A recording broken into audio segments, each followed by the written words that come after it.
Okay friends, super ಆಗಿರುವಂತಹ ಹಾಡು ನೋಡ್ಕೊಂಡ್ ಬಂದ್ವಿ. ನಮಗೆ ನೆಕ್ಸ್ಟ್ ಮೆಸೇಜ್ ಬಂದಿದ್ದು ವಿಜಯಪುರ್ನ ಹಿಟ್ಟಿನಹಳ್ಳಿಯಿಂದ.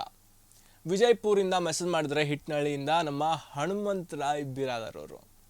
ಹನುಮಂತರಾಯ್ ಬಿರಾದರ್ ಅವ್ರ ಬಗ್ಗೆ ಹೇಳ್ಬೇಕಂದ್ರೆ ಇವರೊಬ್ಬ ಸಾಹಿತಿ, ಒಬ್ಬ ಗಾಯಕರು, ಒಬ್ಬ ಸಿಂಗರ್ ಕೂಡ, ಒಬ್ಬ ಸಾಹಿತಿ ಕೂಡ. ಇವರು ಚೆನ್ನಾಗಿ ಸಾಹಿತ್ಯನ ಬರೆಯೋದ್ರ ಜೊತೆಗೆ ಚೆನ್ನಾಗಿ ಹಾಡುಗಳನ್ನು ಕೂಡ ಹಾಡ್ತಾರೆ. ನಿತಿನ್ ಸರ್, ತುಂಬ ದಿನಗಳ ಹಿಂದೆ ನಂದೊಂದು ಹಾಡನ್ನ ನೀವು ಪ್ಲೇ ಮಾಡಿದ್ರಿ, ಬಟ್ ಇವಾಗ ನಿಮ್ಗೆ ಕಳಿಸ್ಬೇಕು ಅಂತ ಸ್ಪೆಷಲಿ ಒಂದು ಚೆನ್ನಾಗಿರೋ ಹಾಡನ್ನ ರೆಕಾರ್ಡ್ ಮಾಡಿದ್ದೀನಿ.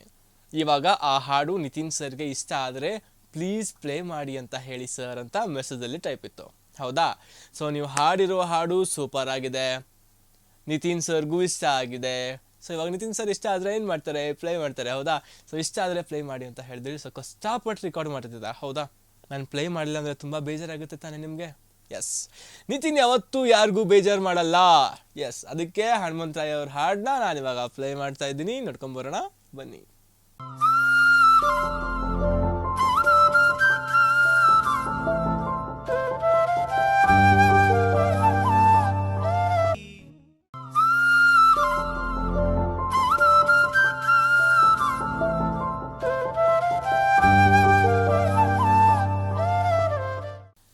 ಓಕೆ ಫ್ರೆಂಡ್ಸ್, ಸೂಪರ್ ಆಗಿರುವಂತಹ ಒಂದು ಹಾಡನ್ನ ನೋಡ್ಕೊಂಬಂದ್ವಿ. ಹನುಮಂತರಾಯ್ ಬಿರಾದರ್ ಅವರು ಎಲ್ಲಿಂದ?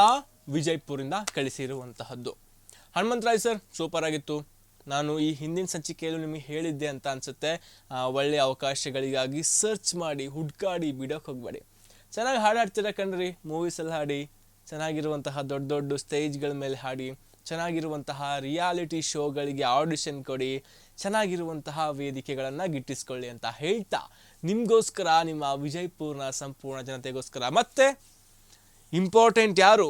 ನನ್ನೆಲ್ಲ ಪ್ರೀತಿಯ ವೀಕ್ಷಕರು, ಅವರೆಲ್ಲರಿಗೋಸ್ಕರ ಚೆನ್ನಾಗಿರುವಂತಹ ಹಾಡು ನಾನು ಇವಾಗ ಪ್ಲೇ ಮಾಡ್ತಾ ಇದ್ದೀನಿ. ನೋಡ್ಕೊಂಬನ್ನಿ.